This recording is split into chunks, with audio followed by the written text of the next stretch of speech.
Welcome to Technically You, where we explore technologies that are literally changing what it means to be human. Yes, this is going to be an interesting podcast on wearable robotics. Correct. Today we're tackling something straight from the future: exoskeletons. We're talking about wearable robots that can help paralyzed people walk, give workers superhuman strength, and potentially turn soldiers into real-life Iron Man. I hear the Iron Man reference a lot, but you're right. We're living in a time when the sci-fi fantasy of augmenting human capabilities is becoming an everyday reality. And the numbers are staggering. The exoskeleton market was valued at about $500 million in 2024 and is projected to reach over $2 billion by 2030. That's explosive growth. What's really exciting is that this isn't just about one industry. We're seeing exoskeletons transforming healthcare, manufacturing, military operations, and even consumer applications. At CES 2025, just a few months ago, over 10 companies showcased everything from hiking exoskeletons to medical devices, winning innovation awards. So let's break this down. What exactly is an exoskeleton, and how did we get here? An exoskeleton is essentially a wearable robotic frame that works in tandem with your body to augment your physical capabilities. Think of it as an external skeleton, hence the name, that can enhance strength, support injured or paralyzed limbs, or reduce fatigue during physically demanding tasks. How does it actually work? Is it reading my mind? Not quite mind reading, but close. Modern exoskeletons use a combination of sensors, accelerometers, gyroscopes, force sensors, to detect your body's movements and intentions. Some use electromyography to read the electrical signals in your muscles. The most advanced ones, like what Riken in Japan developed in 2025, use AI, transformer models, cameras, and kinematic sensors. Wait, AI-powered exoskeletons? Exactly. The Riken system uses a camera placed near the user's eyes, plus sensors around the knees and torso. The AI processes both what you're seeing and how your body's moving to predict what you're trying to do, like picking up an object or climbing stairs, and automatically provides assistance. That's incredible. But I'm guessing there are different types of exoskeletons for different purposes? Absolutely. We generally categorize them in a few ways. First, by power source, passive exoskeletons use springs, dampeners, and mechanical linkages, no motors or batteries. They're lighter, cheaper, and ideal for overhead work. Then you have powered or active exoskeletons that use electric motors, hydraulics, or pneumatics to provide actual strength augmentation. Which one is more popular? It depends on the application. In 2025, passive exoskeletons had higher shipments, about 50,000 units, but powered exoskeletons generated much more revenue despite shipping only 17,000 units. That's because powered ones cost significantly more, but offer greater capabilities. How much more are we talking? Medical exoskeletons can exceed $50,000, while industrial ones range from a few thousand to around $30,000 depending on features. That's actually one of the biggest barriers to adoption: cost. But prices are coming down as technology matures. Let's talk about the different body parts these things can assist.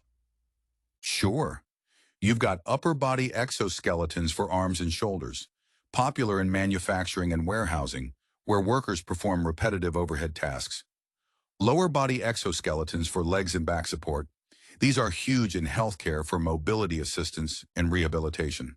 And then full body exoskeletons that provide comprehensive support, though these are still pretty niche. I saw footage of the Hypershell X series that won a CES 2025 Innovation Award. Those looked more like something you'd wear hiking than a medical device. That's the consumer market emerging. Hypershell's Carbon X model is designed for outdoor enthusiasts. It wraps around your hips and thighs to give you extra boost when hiking or crossing challenging terrain. It's lightweight, AI-powered for real-time motion adaptation, and went on sale globally in January 2025. We're starting to see exoskeletons move from purely medical and industrial into lifestyle products. Let's dive into healthcare, because that's where some of the most dramatic stories are happening. We're talking about people who couldn't walk suddenly being able to stand and move again. It's honestly one of the most emotionally rewarding aspects of this field. There are about 250,000 to 500,000 new spinal cord injuries worldwide every year, according to the World Health Organization. In the U.S. alone, we have roughly 18,000 new cases annually, with an estimated 300,000 to 400,000 people living with spinal cord injuries. And exoskeletons can help them walk? I should be clear, it's not a cure. Current exoskeletons allow people with paralysis to stand, walk, and perform activities they couldn't do otherwise. In April 2025, LifeWord launched the ReWalk 7 personal exoskeleton nationwide in the U.S. They developed it over several years with input from clinicians and patients, specifically optimizing it for real-world, everyday use. What does real-world use mean?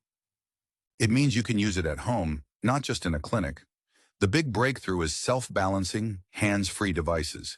The ExoMotion exoskeleton, which won a CES 2025 Innovation Award, is the world's most advanced self-balancing, hands-free medical exoskeleton. Users don't need crutches or a walker. The device maintains balance on its own. How does self-balancing work? It's similar to a Segway, but much more sophisticated. The system constantly monitors the user's center of mass and makes micro-adjustments thousands of times per second to keep them upright. It mimics natural human movements, making it intuitive for both patients and therapists. Beyond spinal cord injuries, what other conditions benefit? Stroke patients make up a huge portion of exoskeleton users in rehabilitation. After a stroke, many people lose mobility on one side of their body. Exoskeletons provide repetitive, consistent gait training that helps retrain the brain and muscles.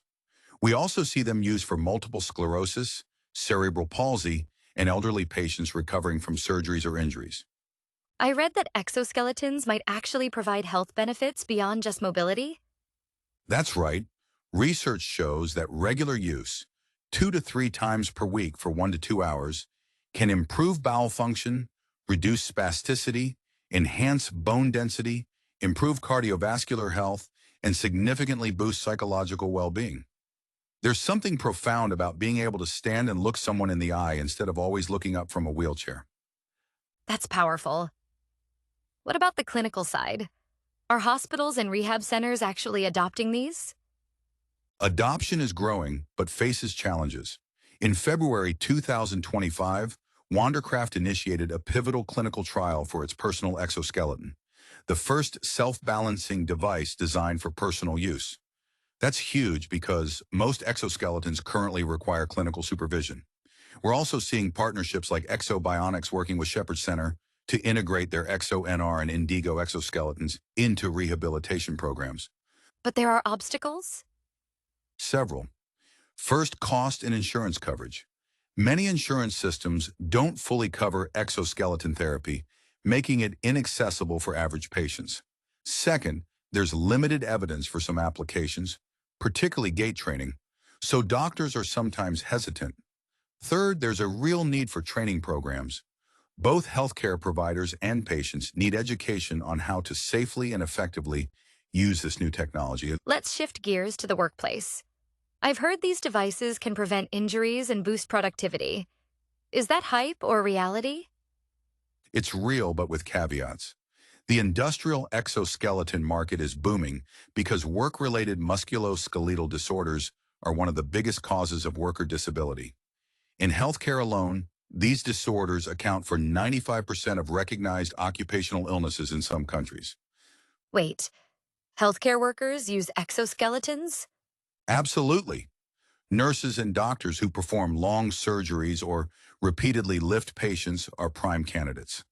A hospital in France piloted medical exoskeletons for nurses in 2023 and got positive feedback about improved posture, reduced fatigue, and pain relief. For doctors performing multi-hour surgeries, exoskeletons can be game-changing. What about manufacturing and logistics? That's where we see the highest volume. In January 2025, German Bionic unveiled the Apogee Ultra, which provides 80 pounds, 36 kilograms of lifting support. It's designed for logistics, manufacturing, and healthcare workers who do repetitive heavy lifting. 80 pounds of assistance. That's like having an extra person helping you lift. Exactly. And companies are adopting these because the ROI is clear. Fewer worker injuries mean lower workers' compensation costs, less absenteeism, and better retention. When you reduce musculoskeletal disorders, you're saving money while keeping employees healthier. Are there downsides? Some. One issue is that while exoskeletons might help with one task, like lifting, they can actually reduce performance in another, like walking. Another challenge is power. Tethered systems work well in a lab, but once you add a battery pack, performance decreases and weight increases. Plus, there's a learning curve, and some workers report anxiety about wearing the devices initially. I imagine the technology is improving fast, though. Incredibly fast. The devices showcased at CES 2025 emphasized AI integration, portability, and lightweight designs. Companies like Hypershell and WI Robotics are creating exoskeletons under 10 pounds that you barely notice wearing. And as battery technology improves, borrowing advances from electric vehicles, we'll see longer operating times and lighter weight. Okay, let's talk about the elephant in the room. Or should I say, the super soldier. What's happening with military exoskeletons? This is where it gets both exciting and ethically complex. In January 2025, the Chinese military showcased exoskeletons for logistics operations. The US, UK, France, Germany, and China all have active programs researching human augmentation for military applications. What's the military use case? Initially, it's about logistics, helping soldiers carry heavy loads over long distances without fatigue. Modern soldiers can carry 80 to 100 pounds of gear. An exoskeleton could reduce the metabolic cost of carrying that weight, extending operational range, and reducing injuries. But it goes beyond just carrying stuff? Much beyond. In February 2025, Microsoft and Anduril announced a major partnership for the U.S. Army's Integrated Visual Augmentation System, IVAS. This is an AR/VR exoskeleton system that gives soldiers beyond line-of-sight perception, drone integration, and real-time battlefield data overlays. That sounds like something out of a video game. It basically is. Imagine having a heads-up display showing friendly forces, enemy positions, navigation data, and threat warnings, all while the system helps you control autonomous drones and provides decision-making support. Palmer Luckey, the founder of Anduril, described the goal as creating a military ecosystem where technology acts as an extension of human capability. Are we talking about creating super soldiers? That's the contentious term. A 2021 UK Ministry of Defence report called Human Augmentation, The Dawn of a New Paradigm, explored this explicitly. They defined human augmentation as applying science and technology to temporarily or permanently improve human performance beyond biological limits. What kinds of augmentation? It spans physical, cognitive, psychological, and social domains. Physical includes exoskeletons, enhanced sensory systems like night vision, and potentially genetic modifications. Cognitive augmentation involves brain-computer interfaces, nootropic drugs, and AI-assisted decision-making. The report predicted that human augmentation will be common within 30 years, both in the military and in commerce. That's a lot to process. What are the ethical concerns? Huge ones. Who has access to this technology? If only certain nations or military units are augmented, you create massive power imbalances. What about coercion? Can soldiers refuse augmentation? Are we creating a new arms race? And perhaps most unsettling, what about permanence? Some arguments might be irreversible. I read something about nuclear decision-making. Yes, a fascinating and terrifying concern. If brain-computer interfaces let military commanders make faster decisions, that compresses the timeline for nuclear response. Is that good? Fewer mistakes because of quick, data-driven decisions? Or bad? Less time for de-escalation and human judgment? The question researchers ask is, what's the value of a few additional seconds in nuclear decision-making? Wow. So are we actually close to this super soldier future? A July 2025 analysis by UK military surgeons concluded that we're still many years away from achieving the vision outlined in strategic documents. Exoskeletons and remote sensing are advanced, but invasive augmentations like genetic manipulation, implantable tech, and permanent tissue modifications are decades off, if they're feasible at all. Let's end on a more optimistic note. What does the consumer's future look like? Will regular people wear exoskeletons? It's already starting. We mentioned the hypershell hiking exoskeleton.